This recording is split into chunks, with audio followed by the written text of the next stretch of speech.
Welcome inside Pinnacle Bank Arena for the matchup between the Nebraska Cornhuskers and the Oral Roberts Golden Eagles on Big Ten Plus. Arden Louchheim alongside Danny Berg. Very excited to bring you this matchup tonight. 4-0 Nebraska Cornhuskers, an offensive giant, versus the 2-3 Oral Roberts Golden Eagles, trying to get their season back on track after an overtime loss to Tulsa.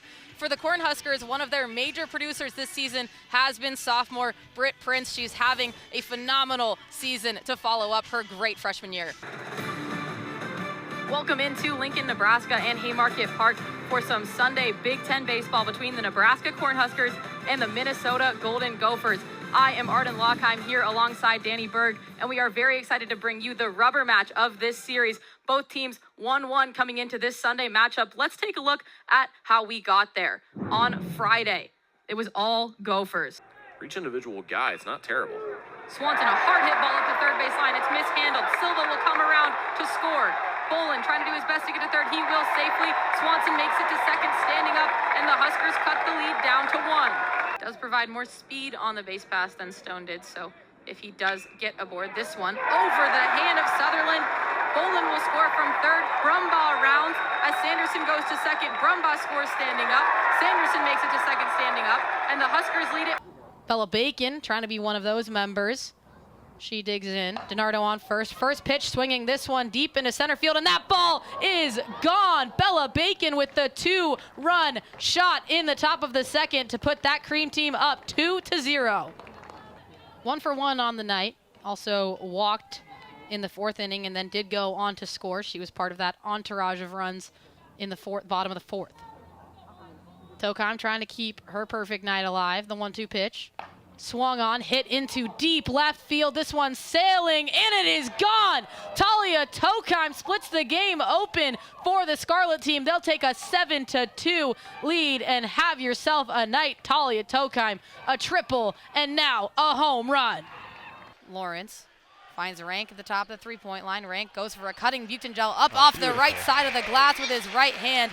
Phenomenal find by Rank and great finish by Buchtengel. Huskers lead it by 10. Lawrence directs traffic with his left hand, dribbles with his right. Over to Mast. Mast fires it off to Sandforth for 3, and that one's good from the angle left side. It's collected by Hoiberg. Hoiberg leans, bounce pass to Rank, who's working in the paint, spins out, gives it to Sandforth for 3 again!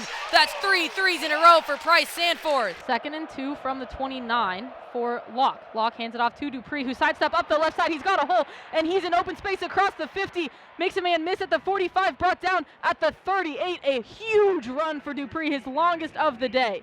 So Nebraska takes over, 1st and 10 from their own 20.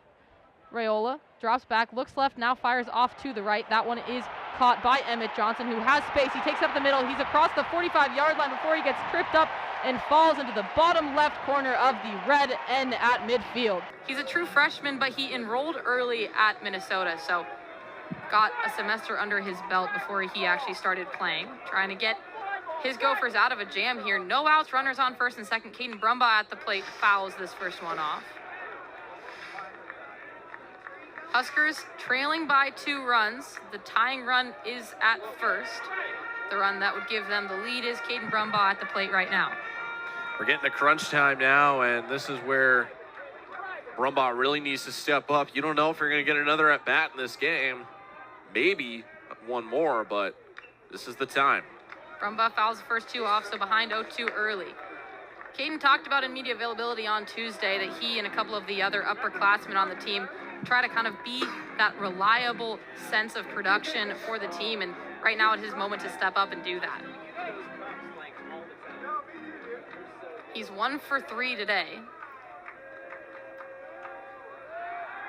Friars will check on the runner on second. Ryerson never started in conference play, has only been a relief role against Big Ten teams. All of his starts have come against non-con opponents. So fulfilling a similar role today. 0-2 to Brumbaugh. Gets him looking silly, catches him on the outside ball, and Brumbaugh is sat down for the first out of the inning. Yeah, that was a sweeping ball there, and Brumbaugh gets caught fishing.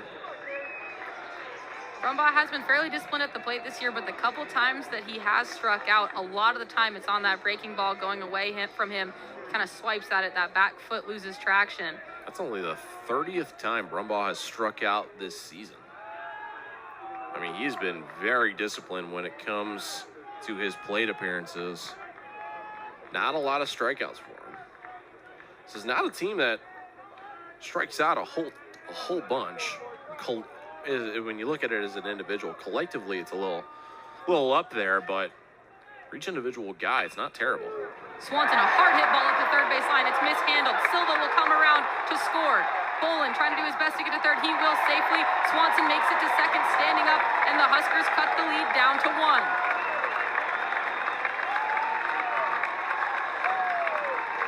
Gabe Swanson, the month of May, he delivers.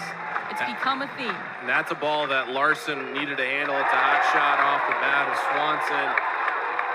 And he's thinking 2 all the way once it gets past Larson, but just boots the ball, gets into left field. He needed to have that one, and now the situation becomes a little bit more volatile for Minnesota. Crowd's getting into it now.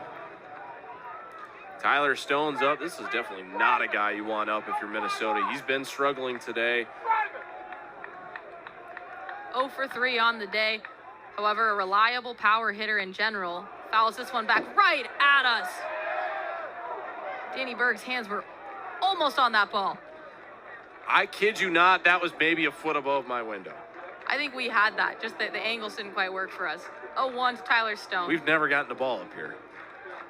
I will say, the angle between, I'm no mathematician as we've mentioned, but the angle between the net and the window is not very conducive to the Big Ten Plus announcers catching a ball. But I want the Big Ten Plus announcers to catch a ball. I do too. Maybe I should just get a fishnet and just stick it out the window, Harry Carey style. Second pitch is a ball to Tyler Stone, working a 1-1 count here. That one is going to get past Niels, and Bolin scores standing up. This ball game is tied 3-3 in the bottom of the 7th. Bolin scores on a pass ball, and he is fired up.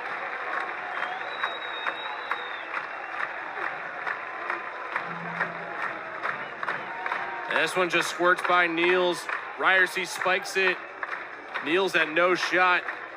Bolin was ready for it. You can't slow down the speed of Robbie Bolin. Once he sees it's getting past the catcher, he's gone. Doesn't even have to slide. Swanson also advances up to third, so runner on third, still only 1 out, and this one's tied up at 3. Stone hits this one softly, handled by the first baseman, fires to Niels at home. They don't get the tag on him, and Swanson is safe. The Huskers lead at 4-3, and Stone is safe at first. The starting 5 back in for the Huskers.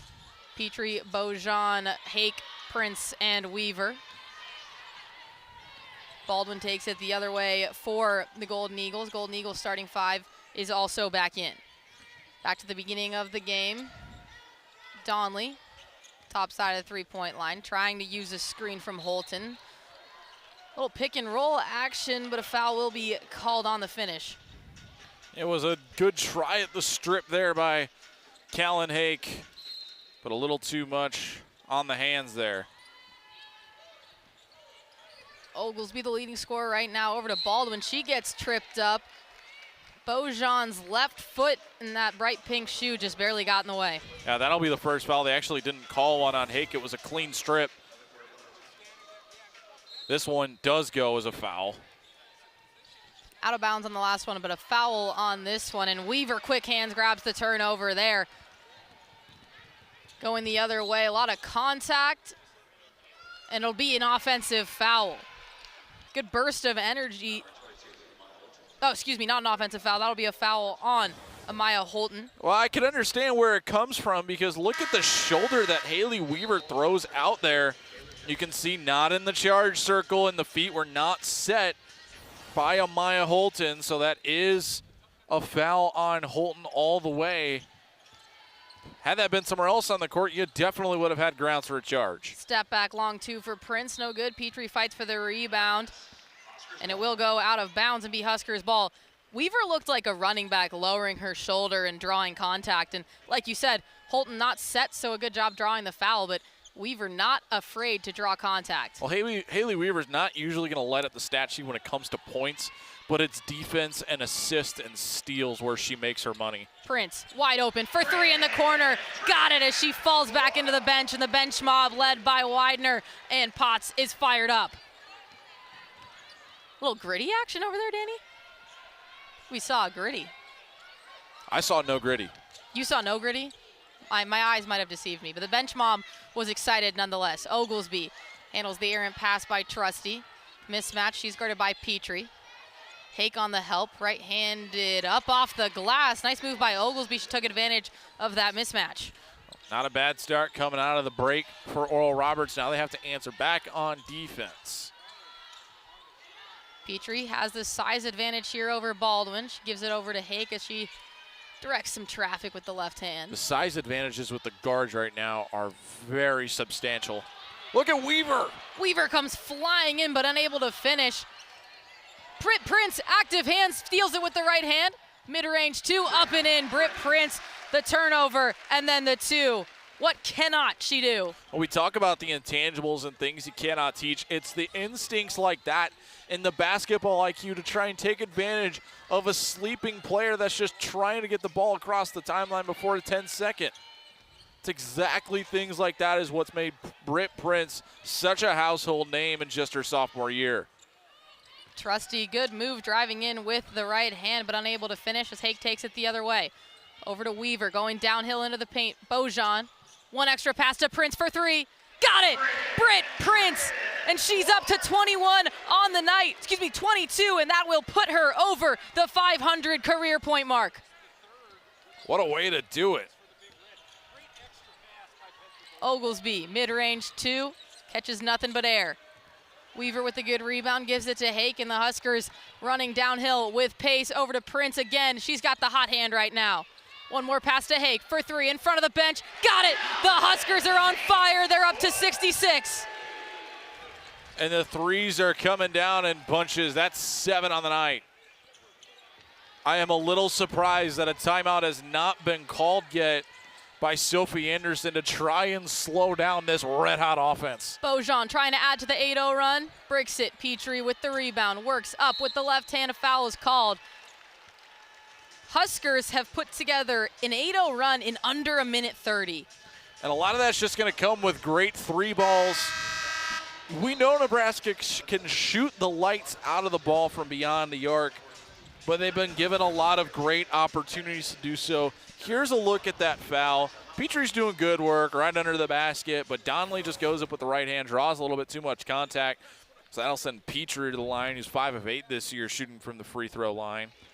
But it's getting those open looks from three-point territory and just complete breakdowns on the Golden Eagles defense that have allowed for those opportunities. Petrie knocks down both. We talked about the milestones in our open, and I want to touch back on those. Britt Prince just got over 500 for her career. Jess Petrie has 9 on the night, and she is now over 400 for her career. And Callan Hake, 8 points on the night and over 600 points in her career. So 3 of those 4 milestones have already been hit for the Huskers, and we're only in the third quarter as Hargrove draws a great rebound there.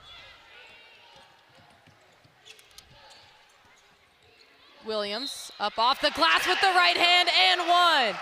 Kennedy Williams, we've talked about how gritty she is. Only 5'4", but creates space for herself, draws the contact and finishes. I mean, she just threw that ball up there, said the prayer, and it went through. Look at that.